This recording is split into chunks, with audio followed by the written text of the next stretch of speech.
from today, the morning after pill will be made available for free in pharmacies across England for the first time. Now, previously, you needed to either have an appointment with your GP or at a sexual health clinic to get it for free, or you had to pay up to £30. Now, the move's been branded one of the biggest changes to sexual health services since the 1960s. So, going to our resident sex expert, or sexpert, should I call her, Judy Love. Wow, gosh. Should I take that title? Well, look, I think it's a good thing because we know that obviously across the NHS, you know, there's a shortage when it comes to staff and all the rest of it. And if maybe this takes a bit of the pressure off, you know, and when you think about women's health, I mean, it should be at the forefront for things, and we should be able to have accessibility to stuff that can put us in a position where we've got choice. My only thing is for the younger generation, because I remember when I was a young guy, it was like, oh, you know what I mean, just go down there and get what you got to get.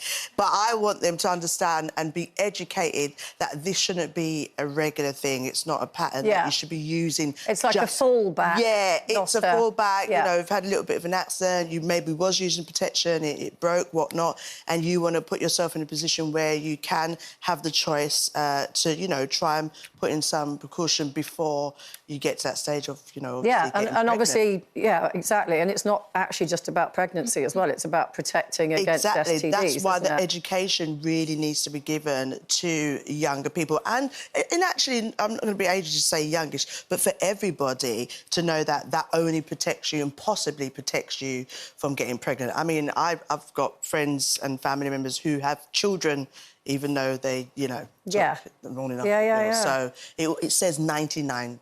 There's that 1%. I was reading an article the other day, actually, that there's been an increase in STDs in the over 50s. Well. Because, of course, they all get...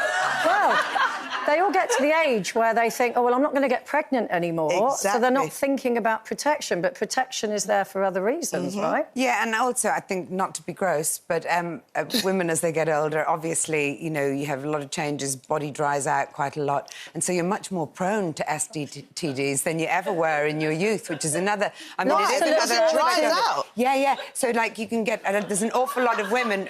Grace's face. What do you mean it dries out? No, because basically you've got less collagen in your body, you've got less moisture in your body, the loss of oestrogen sort of does less lubrication, and so you become much more prone to infections. Right. Which is why a lot of older women end up getting cystitis and things like that. You know, I had a doctor who once told me that you have to pee 15 minutes after you have sex, and that's a way of kind of making sure that you don't get, you know, those conditions. I mean, all of it, really, though, is part of a sort of growing awareness, first of all, that women's health isn't something that should be just shoved under the carpet and let everyone keep quiet about, but also that women are often the best judges of what they need at any given point in time. Right, I want to bring Grace in here.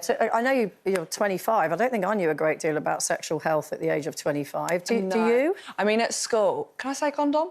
Yes. At school, all we learnt is a banana, put it on there, don't get pregnant or you'll die. That was sort of the gist of my education.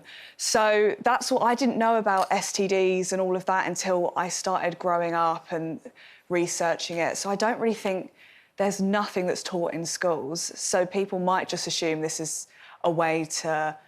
I don't know, protect against that as well. How do you think, obviously, you know, your generation, say that with a little bit of jealousy, is going to take to this new having the pill free? I don't think people are going to use it unfairly as like a way of, well, it's free now, we might as well just use it. I don't think anyone's popping it just for fun. I just think it's amazing that it's free. I can't believe it wasn't free before. That's insane. So I think this is just a positive thing, whatever generation. And I think... Absolutely.